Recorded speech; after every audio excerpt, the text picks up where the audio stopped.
So hello guys, मैं रवि वर्मा और आप देख रहे हैं ओनली हेल्दी एडवाइस। तो आज इस वीडियो में मैं बात करने जा रहा हूं डॉक्सीसाइक्लिन के बारे में। डॉक्सीसाइक्लिन एक एंटीबायोटिक है और ये एक प्रिस्क्रिप्शन बेस्ड मेडिसिन है। इसका इस्तेमाल बिना किसी डॉक्टर सलाह के आप नहीं कर सकते हैं। ये टेट्रासाइक्लिन ग्रुप की मेडिसिन है। एंटीबायोटिक होने के कारण काफ़ी सारे बैक्टीरियल संक्रमण में इसका इस्तेमाल किया जाता है, लेकिन कुछ ऐसी बीमारियां हैं जिनमें इसका इस्तेमाल काफ़ी बेहतर माना जाता है। तो आज हम लोग जानेंगे डॉक्सीसाइक्लिन के बारे में, इसका इस्तेमाल किन बीमारियों में सबसे बेहतर माना जाता है, इसके डोजेस के बारे में। इसके डोजेस काफ़ी इंपॉर्टेंट होने जा रहे हैं क्योंकि इसका जो डोज है वो फर्स्ट डोज कुछ हैवी डोज चलाए जाते हैं, उसके बाद जो मेंटेनेंस डोज होता है वो अलग होता है।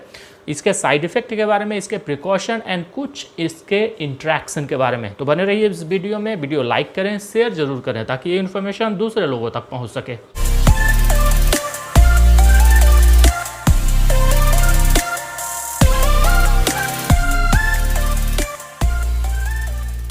डॉक्सीसाइक्लिन के काफ़ी सारे ब्रांड्स मार्केट में अवेलेबल है। तो अगर आप ब्रांड्स के बारे में जानना चाहते हैं तो मैंने ब्लॉग का लिंक डिस्क्रिप्शन में दे दिया है। आप वहां पे जाकर काफ़ी सारे ब्रांड्स के नेम के बारे में जान सकते हैं और इसके बारे में पूरी डिटेल पढ़ सकते हैं।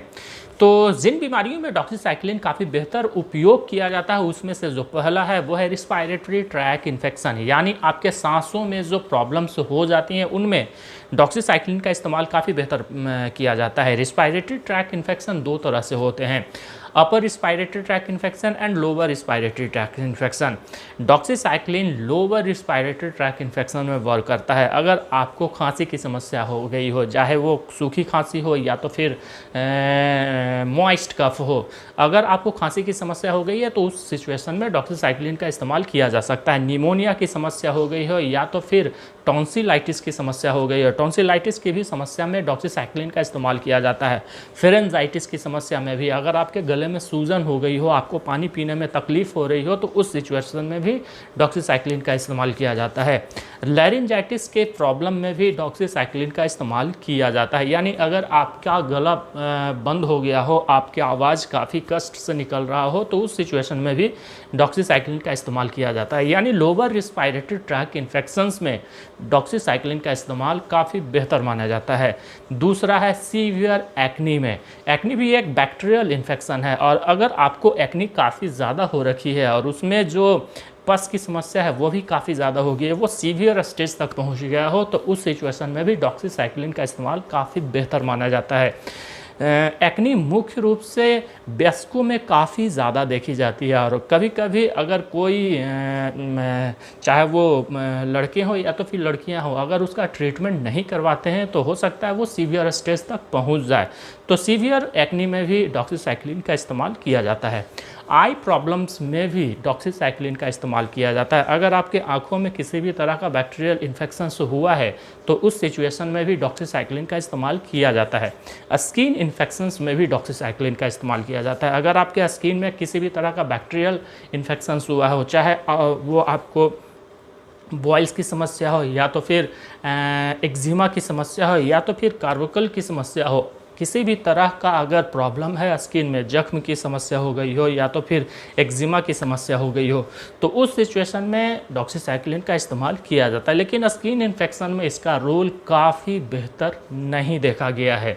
मलेरिया को भी रोकने में डॉक्सीसाइक्लिन का इस्तेमाल काफ़ी बेहतर माना जाता है। अगर आप उस जगह पर ट्रैवल कर रहे हैं, अगर आप उस जगह पर जाना चाहते हैं जहाँ पर मलेरिया का संभावना काफ़ी ज़्यादा है, तो उस सिचुएशन में डॉक्सीसाइक्लिन का इस्तेमाल किया जाता है ताकि आपको मलेरिया का जो संक्रमण है वो नहीं लग पाए।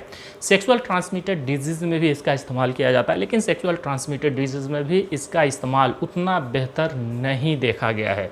तो आप जानते हैं इसके साइड इफ़ेक्ट के बारे में। हालांकि डॉक्सीसाइक्लिन का साइड इफ़ेक्ट सभी लोगों में नहीं देखा गया, लेकिन कुछ ऐसे लोग ज़रूर हैं जिनमें डॉक्सीसाइक्लिन का साइड इफ़ेक्ट देखा गया है। तो अगर आपको किसी भी तरह का साइड इफ़ेक्ट होता है तो वो उल्टी की समस्या हो सकती है, मतली की समस्या हो सकती है, डायरिया की प्रॉब्लम्स हो सकती है, स्टोमक पेन यानी पेट दर्द की समस्या हो सकती है, सर दर्द की समस्या हो सकती है, आपकी आंखों के आगे धुंधलापन हो सकता है, आपका जो टीथ कलर हो वो चेंज हो सकता है, और भी काफ़ी सारे ऐसे साइड इफ़ेक्ट हैं जो इसमें देखे गए हैं। वेट लॉस की समस्या देखी गई है, यानी आपका जो वज़न है वो अचानक से गिर सकता है। ये अगर आपको साइड इफ़ेक्ट होता है तो ये पॉसिबल है कि आपका जो वेट है वो अचानक से गिरना शुरू हो जाएगा। स्किन रैशेस की समस्या देखी गई है। तो कुछ ऐसे साइड इफ़ेक्ट ज़रूर हैं जो डॉक्सीसाइक्लिन के द्वारा देखे गए हैं। तो अगर आप डॉक्सीसाइक्लिन का इस्तेमाल कर रहे हैं और किसी भी तरह का साइड इफ़ेक्ट होता है तो तुरंत इस मेडिसिन का इस्तेमाल बंद करें और अपने नज़दीकी डॉक्टर से संपर्क करें। कुछ वार्निंग भी है डॉक्सीसाइक्लिन के अगेंस्ट। अगर आप इसका इस्तेमाल किसी भी बच्चे में करते हैं और किसी भी तरह का साइड इफ़ेक्ट होता है तो परमानेंट टूथ कलर जो है वो चेंज होते हुए देखा गया है। अगर आप किसी बच्चे में इस्तेमाल करते हैं और किसी भी तरह का साइड इफ़ेक्ट होता है तो इसका जो दांतों का रंग है वो परमानेंटली बदल सकता है। यानी अगर एक बार दांतों का रंग बदल गया तो वो ठीक नहीं हो सकता है।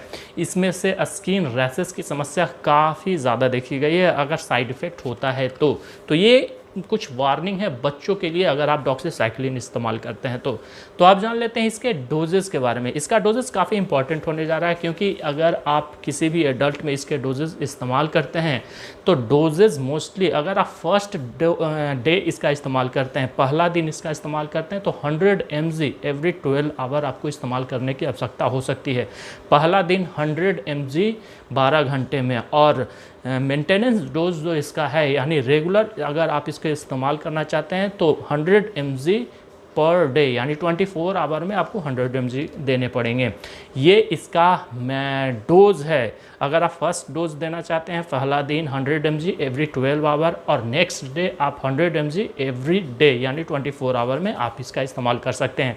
इसका जो डोजेस है वो सीवियरिटी और वेट के ऊपर भी डिपेंड करता है। अगर आपको जटिलता काफ़ी ज़्यादा है तो इसके डोजेस को बढ़ाया जा सकता है। अगर आपका वेट भी काफ़ी ज़्यादा है तो इसके डोजेस को बढ़ाया जा सकता है। आप जानते हैं डॉक्सीसाइक्लिन के इंटरेक्शन के बारे में। कुछ मेडिसिन के साथ इसका इंटरेक्शन देखा गया है। अगर आप डॉक्सीसाइक्लिन का इस्तेमाल करते हैं और साथ में आइसोट्रेटिनोइन के मेडिसिन इस्तेमाल करते हैं, आइसोट्रेटिनोइन इस्तेमाल करते हैं तो हो सकता है इसके साथ कुछ साइड इफ़ेक्ट आपको दिखे, या तो फिर डॉक्सीसाइक्लिन का जो इफ़ेक्ट है वो भी कम हो सकता है। एंटासिड का भी इस्तेमाल नहीं करने की सलाह दी जाती है। अगर आप डॉक्सीसाइक्लिन का इस्तेमाल करते हैं तो इसके साथ में एंटासिड का इस्तेमाल ना करें। सीजर की जो दवाइयाँ होती हैं, यानी अगर आपको मिर्गी है और मिर्गी के दौरान दौरे पड़ रहे हैं, किसी भी सिचुएशन में अगर आपको दौरे पड़ रहे हैं और दौरे की मेडिसिन आप इस्तेमाल कर रहे हैं तो उसके साथ भी डॉक्सीसाइक्लिन इस्तेमाल नहीं करने की सलाह दी जाती है। तो कुछ ऐसे मेडिसिन ज़रूर हैं जिसके साथ में इसका इंटरेक्शन देखा गया है। तो वीडियो लाइक करें और शेयर ज़रूर करें ताकि